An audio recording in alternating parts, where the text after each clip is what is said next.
All right, section 4, let's get to it. Indoor air pollution. So indoor air pollution is a greater threat to human health than outdoor air pollution. So the question might be why? Well, the EPA basically has looked into it, and Americans spend about 90% of their time inside. And in offices and homes, at least 10 times higher air pollution exists than outside. And so as a result, it's a real problem. And a lot of people don't think about it being a problem, but it is indeed.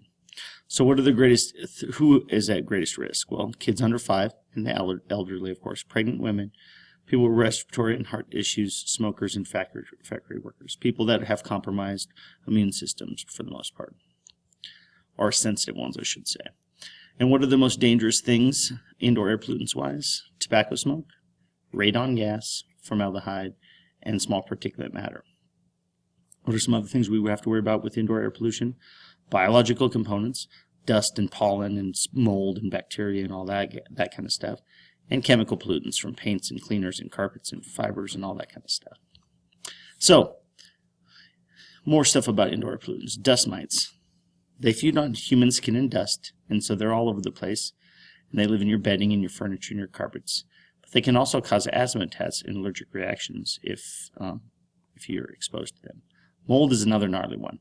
So it can grow anywhere there's water, so damp wood, carpet, dry, whatever. It releases spores, and these spores cause all kinds of problems. It can cause nasal and eye irritation, severe allergic reaction, depending on the kind of mold. It can be full of toxins and have all kinds of issues. Other indoor air pollutants, they are wide and varied. So this diagram shows you lots of them. You probably used this as a reference tool when you did your indoor air pollutants study survey that you had for an assignment. It breaks down and talks a lot of sources and threats with that.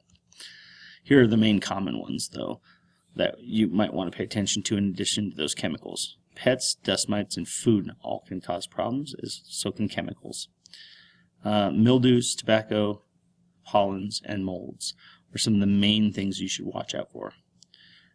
Smoke from tobacco, for instance, contains 3,000 different chemicals, and pesticides and fumes from chemicals can go all over in your house from both your food and from your cooking supplies. Specifically, radon gas is an issue, and it's a big issue in Wyoming. See, if you look up here in the purple, how common radon gas is around here, and it should be tested for. It's basically colorless, odorless. It's a naturally occurring thing as part of a radioactive decay of radium.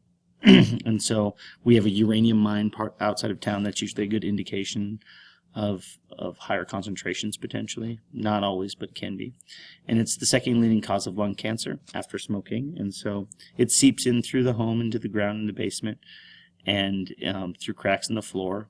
And as a result, people breathe it in more than they think they do, and it creates lots of problems.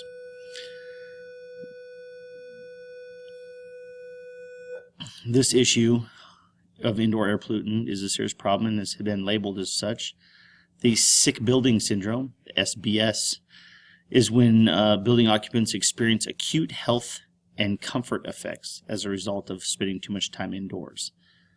The complaints may be localized to specific rooms that have issues, or it can be a whole building, for instance, and that creates a problem. And so occupants can report symptoms such as headaches and nausea and eye and nose irritation and dizziness and fatigue and asthma, all from being in specific buildings.